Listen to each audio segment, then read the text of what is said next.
So I come across women all the time who find out that I have started really weight training. And then they say to me, "Oh yeah, I know, I should start that," or it's on my list of things to do. But somehow they just don't get started. And so in this episode, we are going to talk about the benefits of weight training and starting to weight train in midlife for women. And I'm hoping that by hearing all these benefits, it will take you a little step closer to making that next step, which is to actually start picking up weights and weight training. So let's get into it. So, the very first thing that is super, super important for us to know is that when we are in about age 20, that's when we're kind of in our muscle peak, right? And after that, our biology takes over and we start slowly but surely losing muscle over time. And this happens if you're not actively doing something to maintain and take care of your muscles. That rate of muscle loss is fairly slow. It's from 3% to 8% per decade. But the fact of the matter is that it is happening and it has some very unfortunate repercussions. One of which is that you are losing your strength. So one thing that happens is that when this muscle loss occurs, it's predominantly your type 2 muscle fibers which are being lost. And without going into all of muscle biology, I'll just say that the type 2 fibers are the ones which give you some power, right? They're the ones that you use when you've got to kind of hoist yourself out of a chair or off the toilet seat, or hoist yourself up onto a bus, or when you're hiking, you have a little bit longer step, or even when you're twisting the lid off of a jar, you're using that like extra power that you have in those type 2 muscle fibers. And if you are not using them, then you are losing them. Muscle is a fairly expensive tissue for your body to maintain. And so if you're not letting your body know that, hey, I need those muscles, then it's slowly going to be shedding them. So that means that we're going to get slower and weaker over time. It is something that you see all the time, right?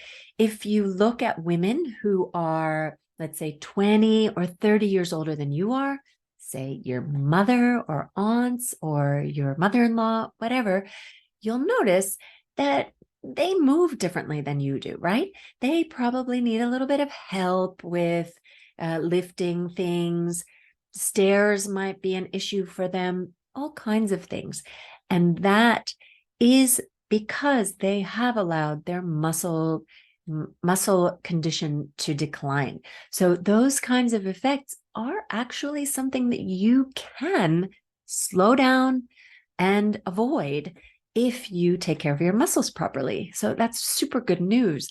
And also that something that I really hope that everybody would be aware of. So, and this muscle loss is very kind of deceptive because it happens so slowly. And if you think about, if you are one of those women whose number on the scale, so your weight has actually stayed the same over time, and you may think that, hey, I don't have any problems. I weigh the same as I did, in college.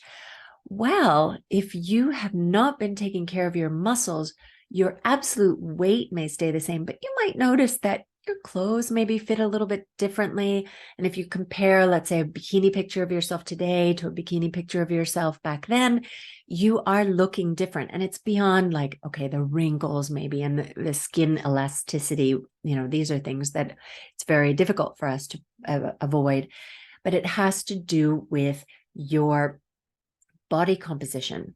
So what happens as this lean muscle mass declines? Well, if your weight isn't actually going down over time, it means that you are replacing that with something else. And what is that something else? Sorry to say, it is fat. So your body fat percentage is increasing and your lean muscle mass percentage is decreasing over time. And this has an effect on things like your metabolism.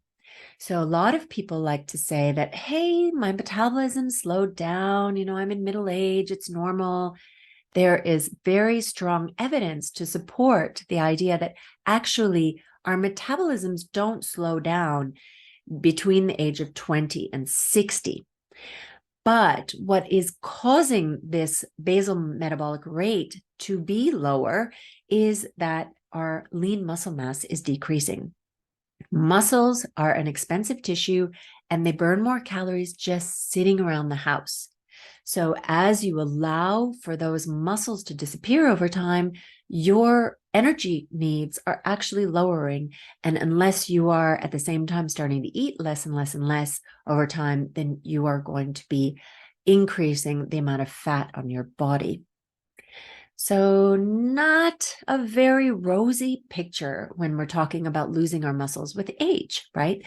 But the good news is that you can fix this, right? First of all, you can prevent it. So if you are a younger woman listening to this, absolutely start weight training, start taking care of your muscles by just hitting the weight room regularly. Get a good program. I'll talk more about that in later podcasts, but by all means, start weight training and do it for the rest of your life, right?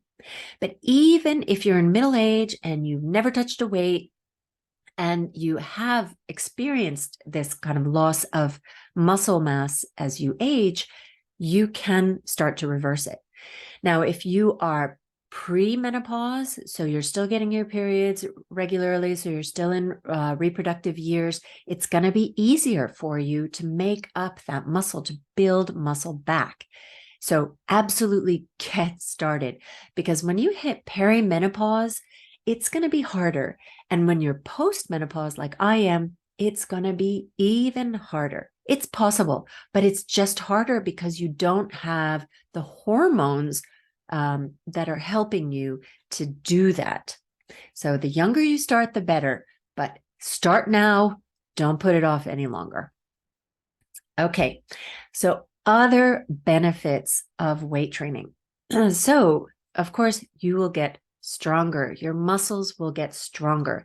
And if we think about what else in our body is going to get stronger, then there's also our bones. They're going to get more dense from this, and our tendons and ligaments are going to get stronger. So let's talk about that for a moment. So if we think about, for example, our arm as an example, you have got a bicep muscle on your upper arm, and its job is to bend your elbow. So to allow your lower arm to get closer to your upper arm. I'm not using any technical terms. I want to make this as approachable for everybody who has not studied anatomy too, right? But your bicep is this muscle on your arm, which, lets you bend your elbow. And your muscle is not actually, like, if you've ever thought about how that actually works, right? So when you bend your arm, your muscle contracts. That means it gets shorter. Your muscle is actually, at the end of it, it's got a tendon, which is like this, I don't know, you could consider it like a rope, right? That is then attached to your bone. On both ends of your muscle is attached to bone. On one end, it's attached to your lower arm, and on the other end, it's attached to your upper arm. And as your bicep contracts, it is pulling on those tendons, and the tendons are attached to the bone. So the tendon is actually pulling on the bone. All right. So you've got the system. Let's hope you can visualize that if you're listening to this and not watching it. Anyway, so the thing that happens is when you put a weight in your hand, now it means that your muscle has to actually work harder. It's got to contract harder to do that bending motion. So when you're doing a bicep curl, right? And when your muscle is contracting harder, it's pulling harder on that tendon. So your body is, first of all, your muscle is signaling your body to say, hey, I need to be able to do this kind of motion, lifting this heavy thing. I need to be able to contract harder. So please, build me up stronger. Okay. Then at the same time, your muscle is pulling on this tendon. The tendon is getting more stress on it, and your body is being signaled that, hey, this tendon needs to be made stronger. And then your tendon is pulling on your bone, and your bone is getting a signal that, oh my God, I better be strong enough to withstand this heavier pulling on me. So it is like this total virtuous cycle where you are triggering, signaling to your body that, hey, I need to have not only strong muscles, but strong tendons and strong bones. And really, if you think about our one body, that we have this one body for our whole lives, then we want to take as good a care of it as we can. And that means having stronger bones, stronger tendons, stronger muscles. It means that when we're in our, 70s, 80s, 90s, and some of us even beyond, it means that our body is going to be more fit for purpose. And the purpose is to get us through everyday life and let us do the things that we want to be able to do. So super great for keeping our body in shape. And then if we talk in a totally different realm, like mentally, weight training is amazing, and it has been shown to improve mood, help with depression, all the things. So get in there and lift. A lot of women that I've met, that they start weight training kind of because they know they should, right? They've heard they should, they know the benefits, they've watched their moms get older and weaker, and they don't want to have the same thing happen to them. They're like, oh, it's kind of like brushing teeth. Gotta get in there, gotta do it. But then when they've done it for a little while and they start to see the results, and they actually start to get to the point where they're lifting heavier weights and challenging their bodies, they realize how empowered that makes them feel. And it just is like a high, right? You've got not only the visual benefits, so you're seeing that you are looking more fit, more firm, more toned. You can feel it a long time before you can see it, because sometimes, your body fat layer can affect that, how well it shows that you have more muscle, but you can feel that you're more firm, right? That is, I think, one of the greatest things, in my opinion, is that, I touch my waist or whatever, and I'm like, hey, no flabby here, it's nice and firm.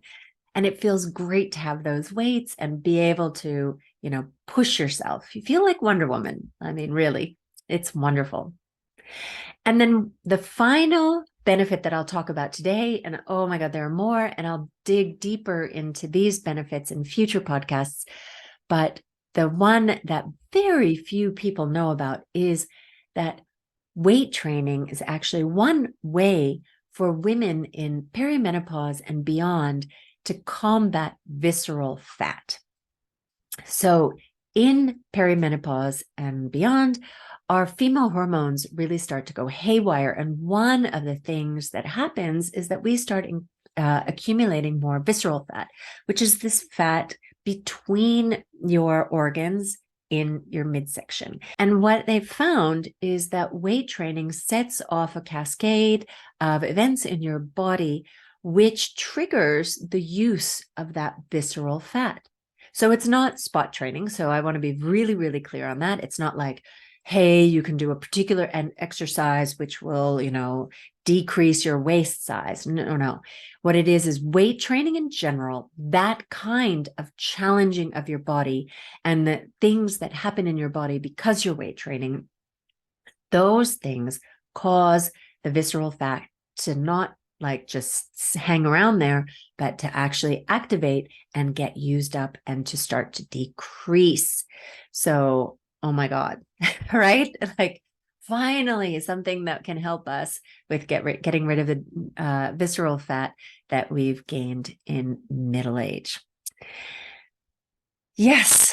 So I think that's quite a bit of information for one day. So just quickly to recap the benefits of weight training when you're a woman in midlife and beyond is that you will stop this natural process of losing muscle.